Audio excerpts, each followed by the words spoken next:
Ouais, ben bonjour à toutes et à tous. On va pouvoir commencer cet entretien spécial et exceptionnel et d'urgence avec Philippe Béchade. Philippe, bonjour. Bonjour. Merci donc d'être avec nous aujourd'hui. C'est un petit peu la panique sur les marchés en ce moment. Depuis quelques jours, le secteur bancaire est en feu, on peut dire ça comme ça. Depuis bien que la Silicon Valley Bank a annoncé des pertes colossales, que d'autres banques ont annoncé également qu'elles étaient en difficulté. On a des craintes de contagion sur tout le secteur. On a des pertes chez JP Morgan, Wells Fargo, Bank of America de plus de 10%. C'est vraiment un peu le scénario catastrophe dans un contexte qui était déjà très très difficile. On pourrait ajouter à ça que la réaction du ministre de l'économie, qui se veut rassurante et qui nous disait il y a peu qu'il n'y avait pas de chance de contagion, elle est un peu mise à mal avec les pertes importantes sur le secteur bancaire en France, en Europe et puis même au-delà, en Asie également. Donc Philippe, on a bien entendu besoin d'avoir un petit peu ton avis sur ce qui se passe à ce niveau-là. Et puis, tu nous expliqueras petit à petit, bon, déjà un peu le contexte économique et financier actuel, et puis si on doit avoir des craintes en tant qu'investisseur, en tant qu'épargnant, par rapport eh bien, à notre argent qu'on a placé ici et là. Donc, est-ce que tu veux nous dire déjà, pour commencer, quelle est ton analyse sur le récent crack bancaire qu'on a observé qui est parti des États-Unis?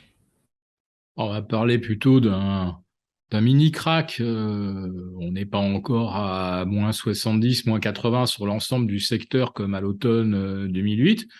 Bon, alors évidemment, Silicon Valley Bank, ça ne vaut plus rien. Signature Bank, ça ne vaut plus rien. Silvergate, plus grand-chose non plus. Mais dans l'ensemble, le système bancaire n'est pas complètement au tapis.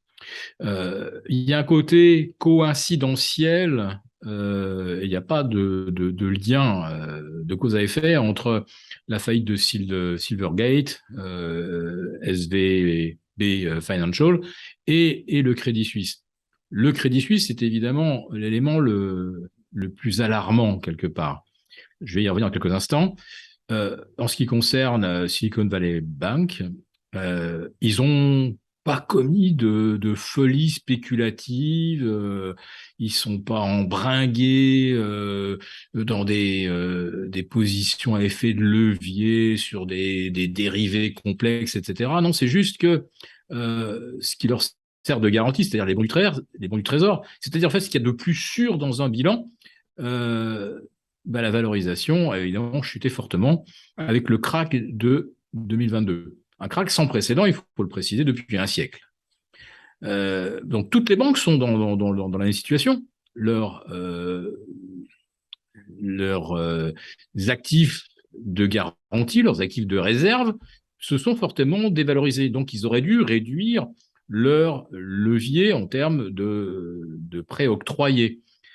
Il se trouve que SVB étant spécialiste des startups, on sait que les startups consomment beaucoup de cash et c'est le principe et il n'y a aucun problème de remettre du cash et d'avoir affaire à des clients qui vous redemandent en permanence du cash parce que c'est justement ça le principe d'une startup, c'est de croître jusqu'au moment où ils atteignent la rentabilité.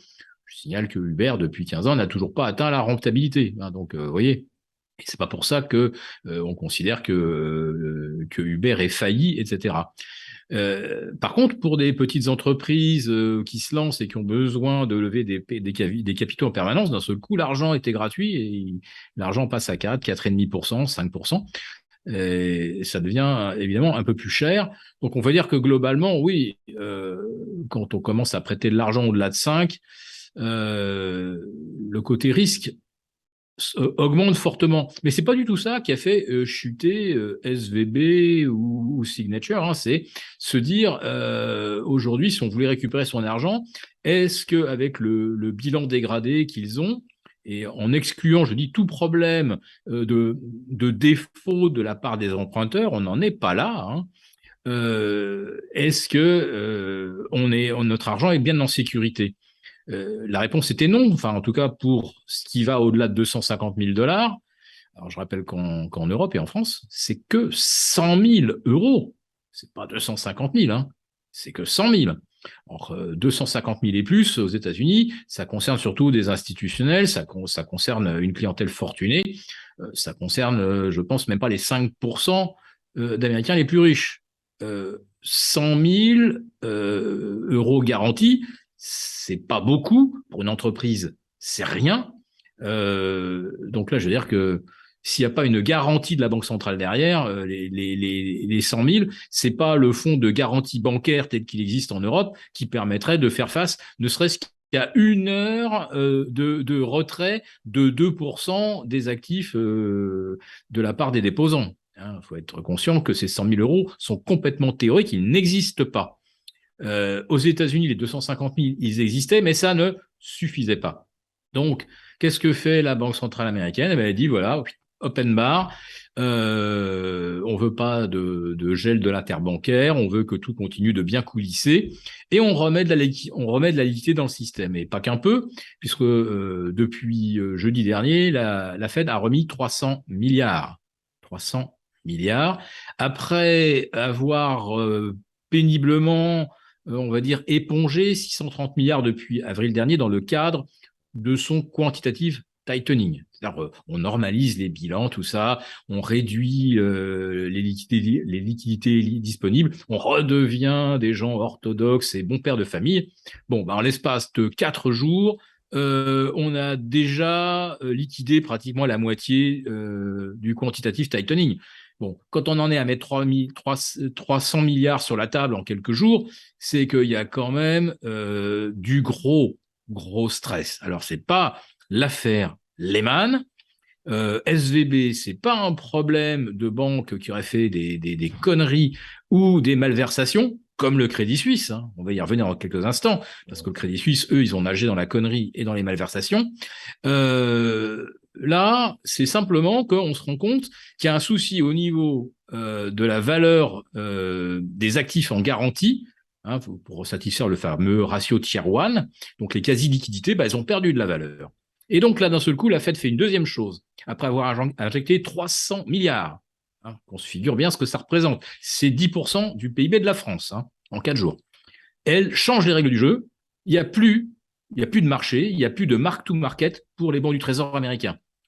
Un banquier, un hedge fund met des bons du Trésor dans son bilan, ça a été acheté 100, ça vaut 100.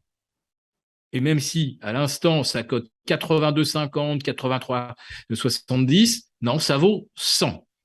Les bons du Trésor ne peuvent plus être dévalorisés, dévalués dans le bilan d'une banque. Et ça, c'est extraordinaire comme mesure. C'est absolument extraordinaire. Ça veut dire qu'il n'y a plus de marché. C'est-à-dire que les bons du Trésor, ça n'a plus de valeur marché. Ça vaut 100. Voilà, c'est fini. Mais alors, qu'est-ce que valent les dettes non sécurisées, qui ne sont pas des bons du Trésor, c'est-à-dire les émissions corporate? Elles continuent d'être valorisées en mark-to-market. Il y a toujours un prix marché. Donc moi, si je suis gérant, est-ce que je vais prendre le risque d'aller sur des émissions obligataires d'entreprise non sécurisées, alors que de l'autre côté, on me dit, si vous l'avez rentré à 100, ça vaut toujours 100.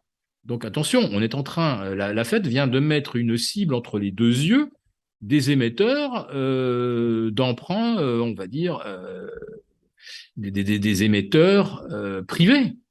Qui va vouloir aujourd'hui aller sur des emprunts qui peuvent perdre je ne sais pas combien et qui ne sont absolument pas garantis. Voilà, donc et qui sont les émetteurs qui peuvent perdre beaucoup de valeur? Les banques.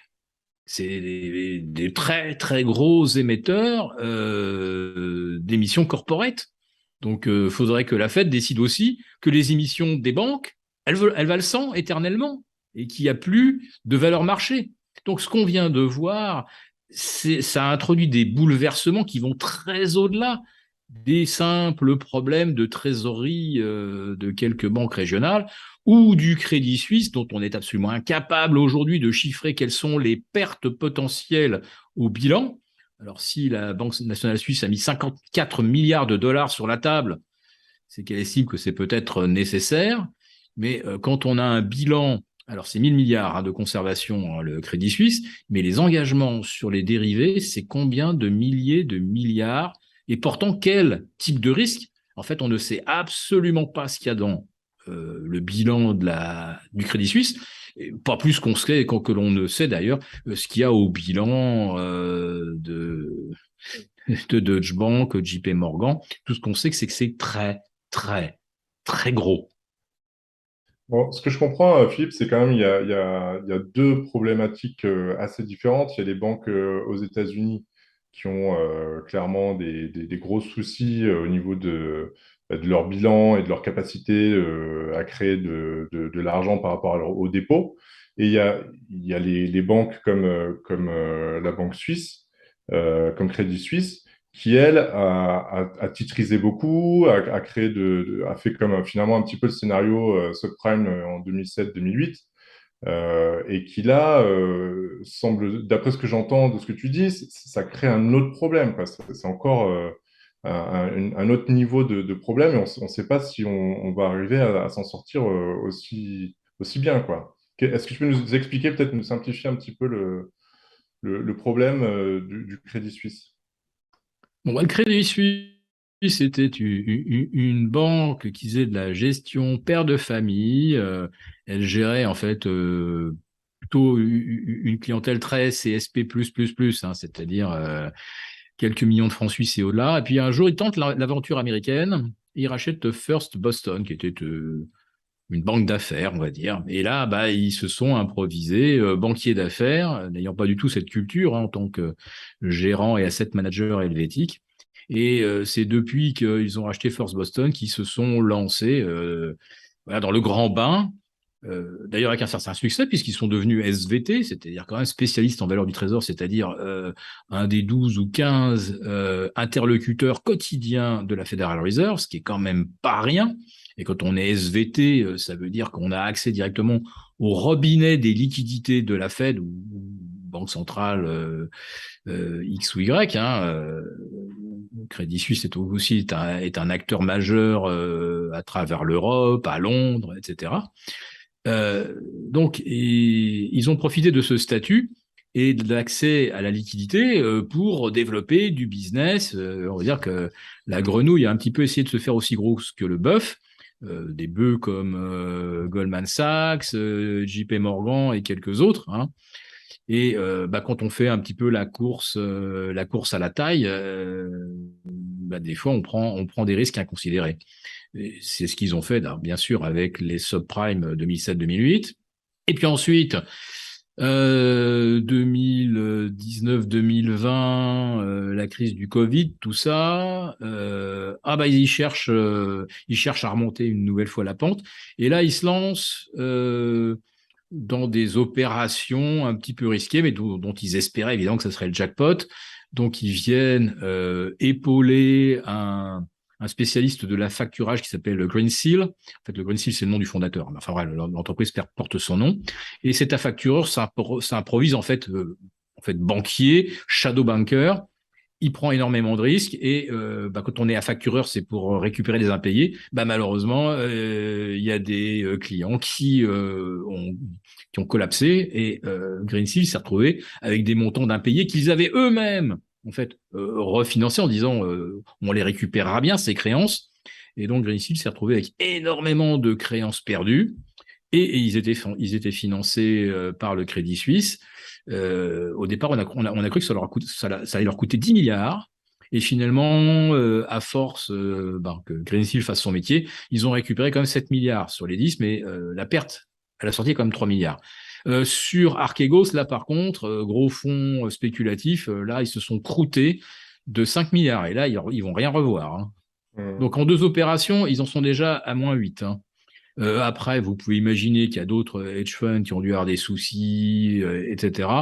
Donc là, c'est pour les pertes connues, donc ça fait déjà très lourd.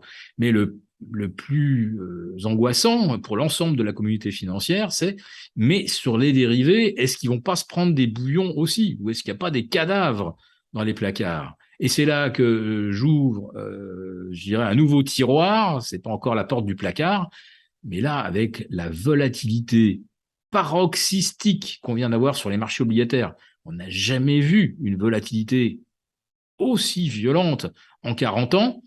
Il y a beaucoup d'opérateurs qui jouaient ce que les banques centrales leur disaient, hein, on va aller plus haut, plus fort sur les taux pour résorber, pour juguler l'inflation. On va mettre probablement plus que ce que les marchés attendent. Donc tout le monde a traduit. Hein, le marché attendait 50, puis 75. Et à 75, la Banque centrale dit c'est pas encore assez. Donc tout le monde comprend que ça va être 100 points. Donc beaucoup d'opérateurs se mettent évidemment à vendre des emprunts d'État de maturité courte, parce qu'on se dit s'il y a encore 100 points à la hausse, on va encore se prendre le bouillon et ça va encore fracasser les émissions obligataires. Donc, il y a des gens qui se sont mis short. Et là, en 3 jours, il y a eu des écarts de 80 à 100 points sur des instruments comme les bons du Trésor, ce qui n'est jamais arrivé, je le répète, en 40 ans, et personne qui travaille sur les marchés n'a le moindre souvenir d'une volatilité aussi violente. Donc on se demande là aussi, est-ce que le Crédit Suisse, qui est dans tous les mauvais coups, va pas être aussi dans le mauvais coup d'une spéculation sur les bons du Trésor, parce que les banques centrales, elles avaient annoncé la couleur, on va monter les taux, et puis à ce coup, toutes les anticipations se retournent, et on pense que non seulement elles vont peut-être les monter encore une fois pour le symbole, mais qu'on attaque la désescalade dès le deuxième semestre, et que ça va aller jusqu'en 2024, et que toutes les obligations qui s'étaient fait déchirer en 2022 vont récupérer peut-être la moitié du terrain dès cette année. Mais au départ, l'anticipation, c'était on va d'abord se perdre 5% de plus avant d'en regagner 15 dans l'autre sens. Donc là, je me dis, combien se sont fait coincer les doigts avec ce retournement complet et d'une brutalité, je le répète, sans précédent sur les marchés obligataires. Et si le Crédit Suisse s'était lui aussi vautré sur une spéculation malheureuse. Et là, par contre, ils ne sont pas les seuls, évidemment. On peut se demander combien de banques aussi avaient pris des positions que les banques centrales ont encouragé, il faut le dire, des positions short sur les bons du Trésor. Donc je dis, là, on n'est pas sorti des ronces, parce que cette hyper volatilité de l'obligataire a certainement encore provoqué des pertes colossales pour toutes les divisions, trading pour compte propre, des hedge funds qui avaient fait aussi des paris directionnels, etc. Donc vous voyez que le problème, effectivement, est extrêmement complexe et va très au-delà des simples difficultés d'une petite banque locale avec sa clientèle clientèle de niche, des start-upers, etc. Vous voyez que là, on est sur quelque chose d'effectivement complètement systémique.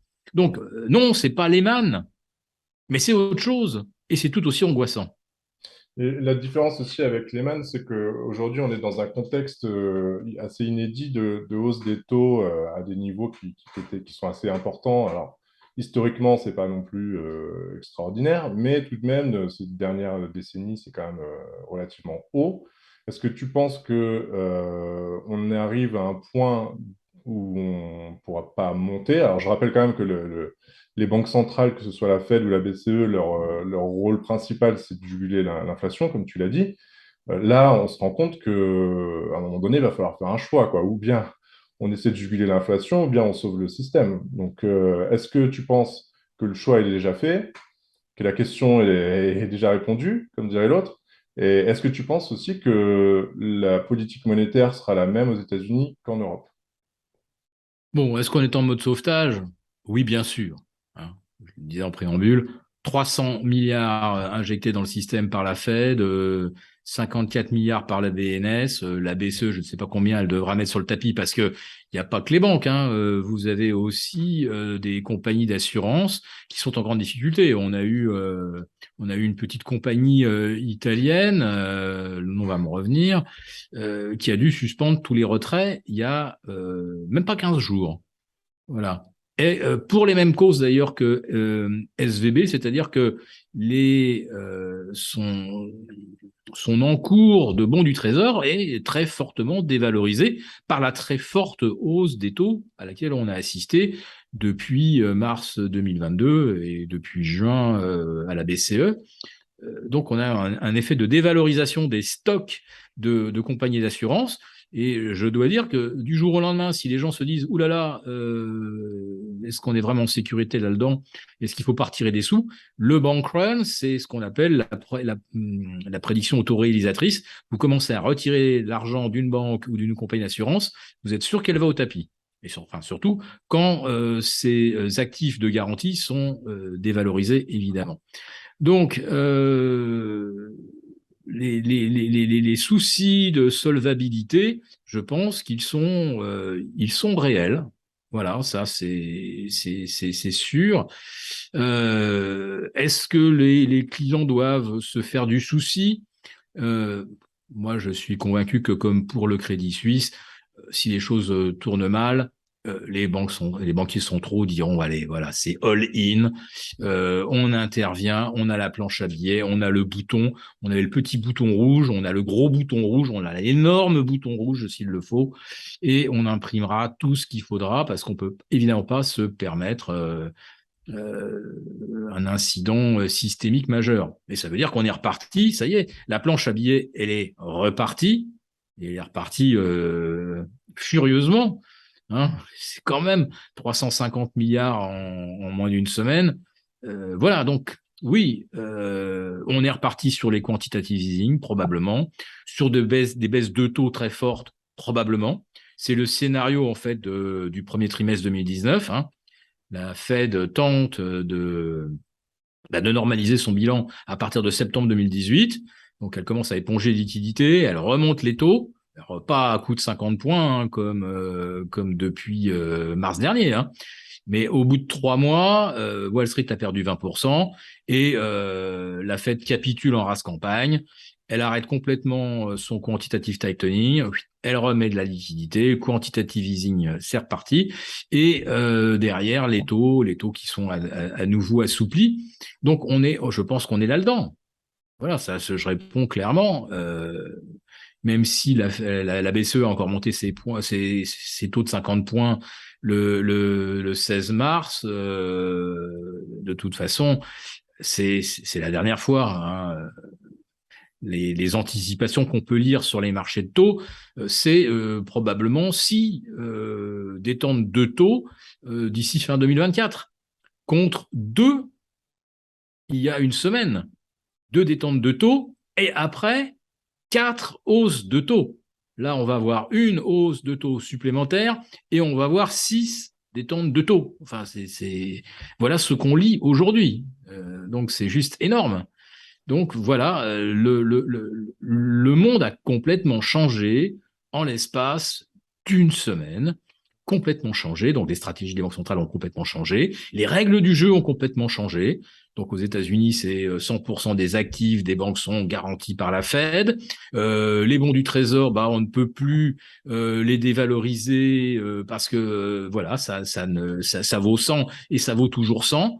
Enfin, c'est vertigineux. Les conséquences sont absolument vertigineuses.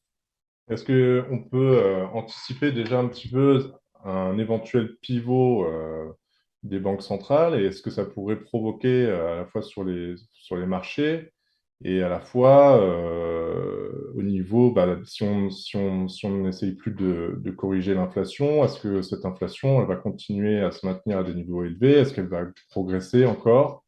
Est-ce qu'à ce jour, on arriverait à anticiper ce genre de choses? Alors, pour répondre à la première question, le pivot. Alors, c'est pas est-ce qu'il y en aura un? La question, c'est juste quand. Voilà, faut juste. Est-ce que c'est juin? Est-ce que c'est septembre après Jackson Hole? Mais grosso modo, la seule question, c'est à partir de quand les taux se remettent à baisser. Alors après, est-ce que l'inflation repart de plus belle? Si vous mettez 300 milliards d'euros, de dollars ou d'euros dans le système tous les 10 jours, c'est sûr que l'inflation elle va repartir comme une balle. Ça, c'est à peu près garanti. Mais c'est pas ce que les banques centrales veulent, évidemment. Donc, elles avaient jusqu'à présent l'arme des taux pour essayer de ralentir, de calmer, etc. Elles n'ont pas calmé grand-chose, d'ailleurs. La Fed le reconnaît. Hein. Le marché du travail aux États-Unis reste toujours tendu. La consommation, elle reste à des niveaux stratosphériques. Pour l'instant, les hausses de taux n'ont pas calmé grand-chose. Par contre, ce qui pourrait calmer tout le monde, c'est que d'un seul coup, les banques décident de se montrer beaucoup plus regardantes sur les crédits qu'elles accordent. D'abord parce qu'on va leur demander quand même, en contrepartie des 300 milliards qui leur tombent du ciel, on va quand même leur demander de se montrer encore plus rigoureuses sur le plan prudentiel, etc. Donc, en attendant de connaître les nouvelles règles, j'imagine que les banquiers vont pas prendre énormément de risques. Donc, il risque d'y avoir d'un seul coup moins de crédit. Donc, c'est plus la Fed qui réduit le crédit, c'est les banques elles-mêmes qui se disent bon, là, il faut qu'on se montre un peu plus prudent, voire timoré. Et là, on va arriver à un moment où il y a beaucoup d'entreprises qui ont tellement emprunté d'argent en 2020, 2021, etc., et qui vont avoir besoin de se refinancer. Là, il va y avoir des tombées, comme on dit, très, très importantes de boîtes qui vont avoir besoin de se refinancer et qui vont passer de 0 à 3,5, 4, 5, on ne sait pas trop. Je dis qu'on va au-devant de sérieux problèmes parce que il y a des gens qui vont avoir besoin d'argent et il y a des banques qui vont dire non. Qu'est-ce qui va arriver à ces entreprises s'ils ne peuvent pas se refinancer ou s'ils se refinancent à des coûts prohibitifs? Je pense qu'il y a déjà beaucoup d'entreprises cotées aujourd'hui qui sont des zombies. On ne le sait pas encore, mais ce sont déjà des zombies. S'ils ne retrouvent pas de l'argent en quantité et pas trop cher, ils sont morts. Mhm.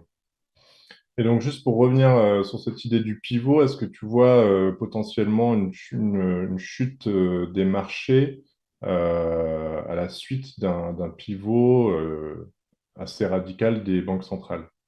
Alors, si je vous fais une réponse d'historien, je dirais qu'il n'y a pas d'exemple où après que la Banque centrale ou les banques centrales aient décidé de pivoter vers une politique monétaire plus souple, plus accommodante, il n'y a pas d'exemple depuis 70 ans où les marchés n'aient pas connu une correction. Parce qu'en fait, quand les banques centrales en arrivent à desserrer le loyer de l'argent, c'est qu'on est déjà en récession, c'est que déjà les choses vont mal et qu'elles essayent de faire en sorte que ça n'aille pas trop mal. Mais c'est déjà fait, le mal est déjà fait. Ça, c'est historiquement la réponse que je vous donne. Maintenant, si l'inflation reste à 7, 8, 10% et qu'on baisse les taux à 2, 3, et on a tout intérêt, effectivement, à s'endetter le maximum pour acheter des actifs dont on espère qu'ils se dévaloriseront moins pour se prémunir contre l'inflation. Euh, donc, c'est difficile de vous dire qu'aujourd'hui, le scénario va ressembler à ce qu'on a connu à chaque fois que les banques centrales ont décidé de desserrer le Mhm. coût de l'argent. C'est difficile. Est-ce qu'on va rentrer en récession cette fois-ci alors que les banques centrales derrière remettent de la liquidité et baissent les taux? Est-ce qu'on n'est pas reparti sur un scénario de type 2019? Vous voyez, c'est difficile à dire. Hein. Mhm. Euh, Moi, mon idée, c'est que on est déjà beaucoup trop loin en termes d'encours de dette dans le monde. Les États, j'en parle pas. Ceux qui sont au-delà de 100% d'endettement, on ne les compte plus. Euh, Au niveau crédit immobilier, on a un encours qui est supérieur et de loin à celui qu'on constatait en 2007 lorsque la bulle immobilière explose. Là, je pense qu'on est au-delà de 13 000 milliards d'encours de crédit hypothécaire. On est, je ne sais plus à combien, à 1600 milliards d'encours sur le crédit automobile avec déjà un taux de défaut moyen de 6%, ce qui veut dire déjà que les, les, le prix de l'argent ne couvrent plus, et depuis longtemps déjà, les risques, et les banques perdent forcément de l'argent. Elles ont prêté à 3 et aujourd'hui, ils ont 6% de défaillance. Donc ça perd déjà de l'argent. On a les crédits étudiants et on a les cartes de crédit. On a passé la barre symbolique pour la première fois des 1000 milliards de dollars. Euh, les gens qui vivent à crédit comme ça, qui vont de découvert en découvert, c'est juste pas tenable. L'argent aujourd'hui du découvert aux États-Unis, il est entre 22 et 25%. Donc, remettre de l'argent dans le système, baisser les taux, réencourager les banques à prêter, alors qu'on est déjà sur des situations où on est en excès d'exposition sur toutes les catégories de crédit. Je ne sais pas où ça va. On est vraiment là, il faut en avoir conscience, devant une situation où bien malin est celui qui peut vous dire mais on se calme, tout va bien se passer. Il y a des scénarios, je le dis, mais quelle va être la finalité, on n'en sait rien. Si c'est une récession, là, c'est sûr, ça va très, très mal se passer pour les marchés, sûr et certain. Des entreprises feront faillite, des millions de gens seront au chômage, ça va être très, très dur. Mais si on encourage à nouveau les marchés à grimper et les banques à faire du crédit et des tas de choses comme ça, euh, je dirais que là, on rajoute du kérosène sur l'incendie. Hein. Hmm. Ok, donc ce que je retiens, Philippe, c'est que compte tenu de la situation aujourd'hui, tu nous dis que tu n'as pas non plus peur d'une panique, d'un bank run très très violent dès demain dans les banques françaises pour Non. des petits déposants, parce que de toute façon, la Banque centrale interviendra quoi qu'il arrive derrière, à grand renfort de liquidité. Donc ça, c'est une première chose. Ça veut dire aussi beaucoup moins de crédit, donc un tissu économique qui peut potentiellement souffrir à moyen terme, et une inflation qui va continuer de rester à des niveaux importants. Donc ça, pareil, pour les épargnants, ça va être compliqué, pour les entreprises aussi. Donc, enfin, prudence sur les marchés boursiers pour nos auditeurs, parce que on n'est pas à l'abri d'une chute importante sur les marchés à la suite du pivot. Donc, Alors, je vais préciser que en ce qui concerne l'inflation, j'ai pas sorti ma boule de cristal. Hein. On a juste décidé, nous les Européens, de décarboner à l'horizon 2050. On a décidé qu'on ne circulerait plus dans des véhicules thermiques en 2035. Mais comment vous allez fabriquer 100 millions de véhicules électriques avec pas de matière première pour le faire et avec une dépendance à la Chine qui est totale, hein, parce que je rappelle que dans une batterie, il y a des petits composants, je ne parle même pas des métaux, on n'en a aucun dans le sol européen, donc déjà on est obligé de les importer, c'est sûr, mais vous prenez une batterie, dans une batterie, vous avez une anode et une cathode, s'il n'y a pas l'un des deux, elle ne marche pas. La Chine détient 90%, je dis bien 90% du marché de la cathode. Voilà. Donc, on est totalement dépendant de la Chine. Si demain, ils décident que l'on est désagréable avec eux, vous voyez, qu'on se mêle de ce qui de ce qui ne nous regarde pas avec Taïwan, etc. Ils peuvent dire bon bah la cathode voilà c'était je ne sais pas 10 yuan l'unité, maintenant c'est 100 yuan. Qu'est-ce qu'on fera? On n'en fabrique pas. Voilà. Dans la batterie, il faut du graphite, il faut du lithium. Qui raffine le graphite, le lithium et le nickel? La Chine, à 60-65% de part de marché. Quand vous faites un mix nickel, cuivre, lithium, finalement, vous avez probablement 80% de votre batterie qui vient de Chine. Donc, on peut toujours construire une méga factory près de Berlin ou, je ne sais pas, dans le nord de la France. C'est très, très bien, mais si on n'a pas les métaux, si on n'a pas les composants de base, qu'est-ce qu'on va fabriquer? Voilà. Donc, ouais, structurellement, on a décidé que circuler allait coûter beaucoup plus cher Et forcément, les véhicules électriques, leur prix va exploser parce que où est-ce qu'on va trouver les composants des batteries? Forcément, les prix vont flamber.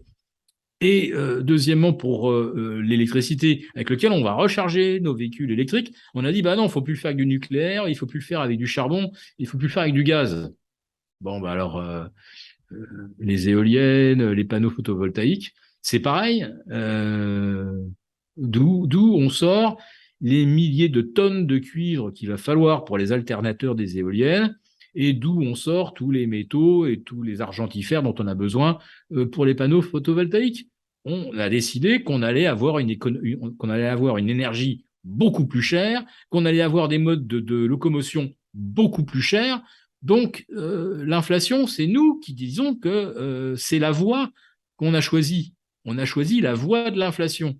Alors, si en plus de ça, vous avez par-dessus ça des phénomènes de rareté temporaire, de pétrole, de gaz, de tout ce que vous voulez, je ne vois pas comment l'inflation, elle chute. Et on voit avec les prix alimentaires, d'ailleurs, on est sur des taux de progression qui sont hallucinants, hein.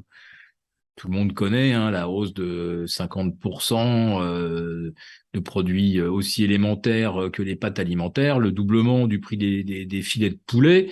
Aux États-Unis, le doublement des œufs, une douzaine d'œufs, c'est passé de 2,40 à 5 et quelques. Enfin, voilà, enfin, tout est comme ça. Donc, quand je vous parle de l'inflation, je vous parle de quelque chose que je ne prévois pas. Je parle de quelque chose qu'on a déjà sous nos yeux. Et en plus de ça, on va s'entêter, on va continuer. Hein. On va continuer d'aller vers le décarboné. Et puis, on ne renonce toujours pas au marché commun de l'électricité. Donc, fatalement, on paye le courant à un prix qui n'a aucun sens. Il Mhm. n'a aucun sens. Et on devrait être à 70 le kilowatt. Aujourd'hui, on est à plus du double. Enfin, ça n'a aucun sens. Et tout ça, c'est des décisions politiques. Donc, qu'est-ce que vous voulez faire contre des gens qui sont complètement bornés, accrochés à leurs dogmes? Il n'y a rien à faire. Si ce n'est, Philippe, Quand on a affaire à des politiques qui s'accrochent à des décisions qui sont désastreuses, malheureusement, j'ai peur, on va jusqu'au bout. Hein. Hein, ouais. Alors justement, Philippe, puisque tu me tends la perche, je voulais quand même rappeler à nos auditeurs que tu diriges une lettre macroéconomique euh, avec ton compère Gilles Leclerc et Jim Rickards, dans laquelle tous les mois, tu donnes des conseils justement pour les investisseurs qui souhaitent eh bien, prendre les devants face eh bien, aux politiques actuelles qui ne sont pas forcément favorables pour les investisseurs ou les épargnants. Et donc, dans cette lettre, la lettre des affranchis, donc, tu donnes des stratégies, des conseils tous les mois, tu as une allocation d'actifs, tu as même des recommandations sur certaines valeurs qui vont bénéficier de l'inflation ou qui bénéficient déjà un peu de l'inflation. Donc, cette lettre voilà, mensuelle, on vous mettra le lien dans la description de cette vidéo si ça vous intéresse. Je pense que et c'est pour ça que tu l'as lancé aussi, hein, c'est aussi une solution pour les personnes qui nous regardent d'avoir quelque chose à faire, quoi. Prendre les devants pour pas simplement se faire, pardonnez-moi l'expression, mais bouffer ou se faire bouffer son épargne tous les mois par cette inflation qui devient incontrôlable et que les banques centrales ont décidé de laisser filer. S'il y a une solution, c'est vraiment prendre les choses en main. Le pire serait de rien faire, j'ai envie de dire. Donc voilà, en tout cas, le message est passé, ta lettre existe. Et je rappelle aussi que, comme on est un média non subventionné, ce qui se fait de plus en plus rare, eh bien, prendre un abonnement à la lettre des affranchis, c'est aussi permettre d'avoir des informations indépendantes, non partisanes, et qui vous permettent d'avoir des solutions que vous ne trouverez pas partout pour vous protéger face voilà, à cette situation économique et financière qui est particulièrement difficile à gérer, complexe aussi. Et donc, vous trouverez beaucoup d'informations très pertinentes dans cette lettre. Si déjà on ne veut pas voir, si on ne veut pas comprendre le réel, parce qu'on veut s'accrocher, je sais pas, à des illusions merveilleuses, à un monde de bisounours. Si on ne veut pas voir le réel, d'abord on ne voit pas les problèmes et encore et on est encore moins tenté de chercher des solutions. Euh, L'exemple de la lettre, comment on a largement surperformé les marchés, on n'a pas fini dans le rouge, mais moins que le reste. Non, on a terminé avec de gros gains l'année 2022. Pourquoi? Parce que c'était l'année de la décarbonation. Hein. C'était fini. Hein. On n'allait plus mettre un dollar ou un euro dans des vilains pollueurs. Hein. C'était vive les éoliennes et vive les panneaux photovoltaïques. Bon, alors arrive l'histoire ukrainienne, il n'y a plus de gaz qui vient de Russie.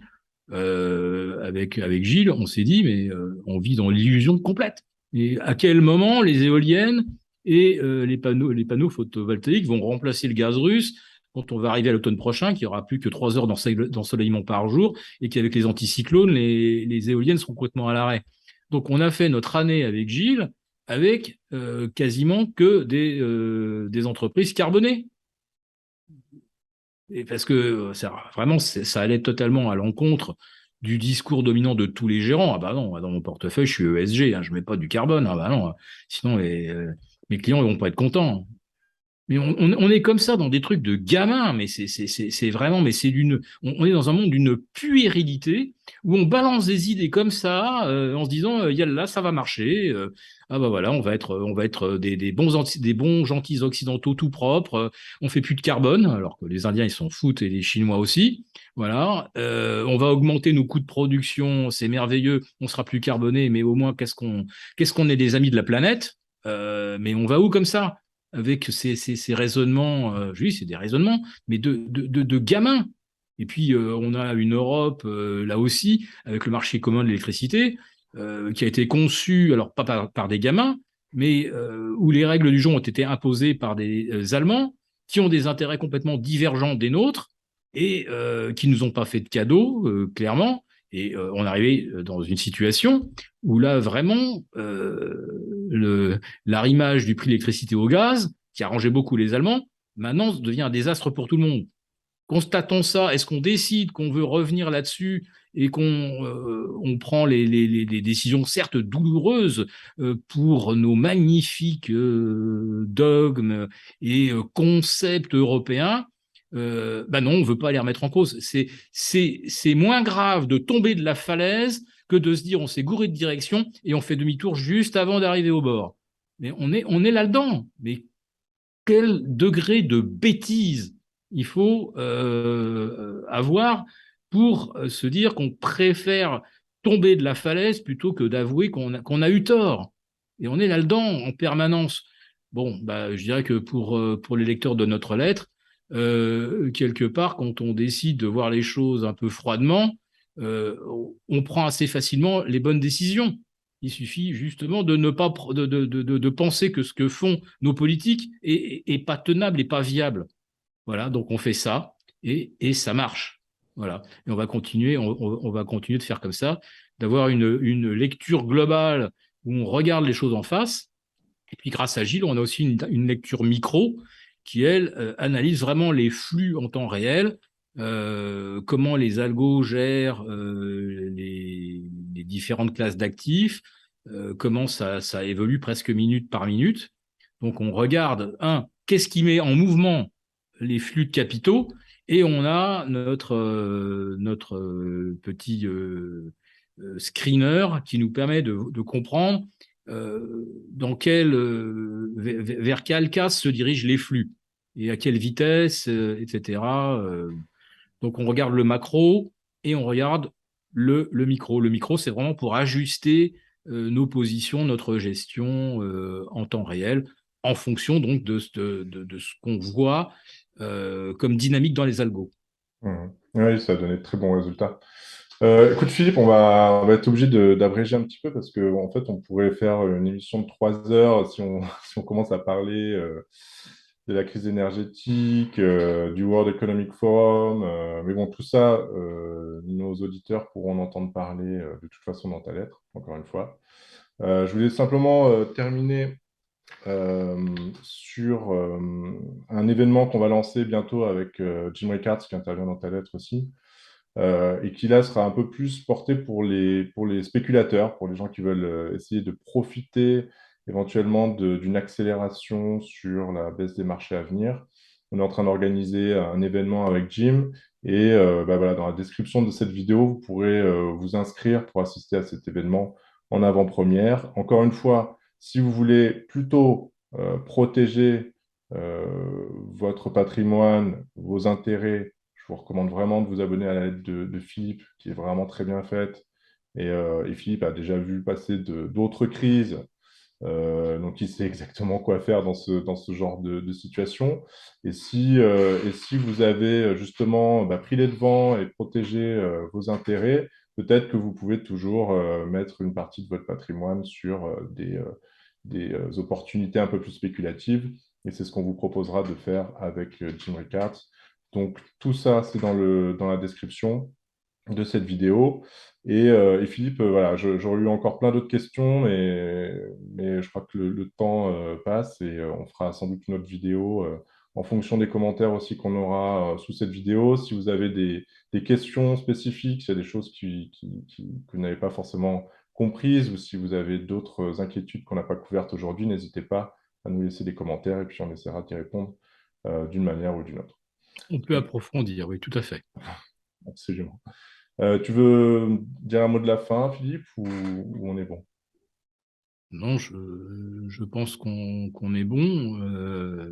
Si j'avais un dernier mot pour nos auditeurs, euh, il faut vraiment faire preuve de pragmatisme et prendre beaucoup de recul par rapport au discours dominant. Vous savez, la pensée unique, les éléments de langage. Dès que vous commencez à entendre un élément de langage, ça part de Wall Street et puis c'est repris à Londres et puis c'est repris finalement par toute la presse, etc.